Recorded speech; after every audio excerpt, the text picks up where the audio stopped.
Now before you get all excited, Super Real Baseball 88 is not another yearly baseball series. I know you're disappointed, so I will tell you that there is one sequel to the game. Oh, and they had to change the title because Super Real Baseball 88 is so reviled that no one would buy it if they didn't change the title. Super Real Baseball was even despised at the time. It was the first game to license the actual Japan League and players. The commercials featured Warren Cromartie, a very popular player at the time, along with Kakafu-kun, who we just saw a couple episodes ago, except they couldn't fit Cromartie's name in the game. It basically cut off at Cromar.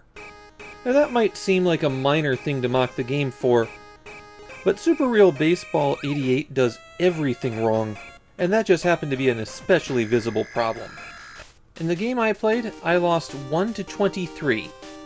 There was no mercy kill rule in this one, and I suspect that's going to be the worst baseball score that I'm going to get across this project. The problems start early on with selecting the pitcher.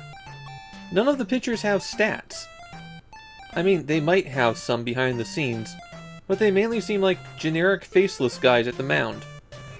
And then we get into the actual game, and you have to start figuring out how to play. After one inning, I had to stop and go read the manual. This is the least intuitive interface you can imagine. For example, when you want to bat, the first thing you have to do is clear the stats block by hitting A. Then your batter reaches the plate in a relaxed stance, so you hit the A button again to get ready to swing.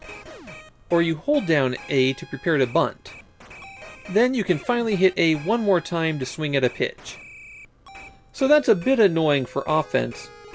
Defense is much, much worse.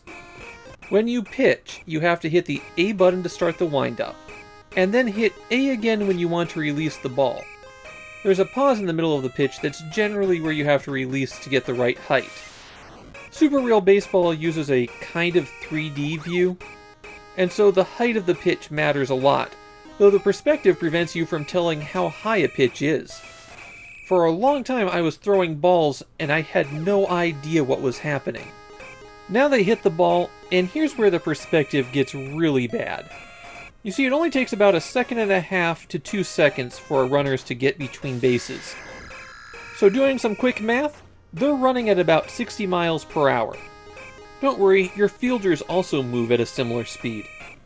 Now let's say you can't get under the ball, which will almost always be the case since the perspective is terrible.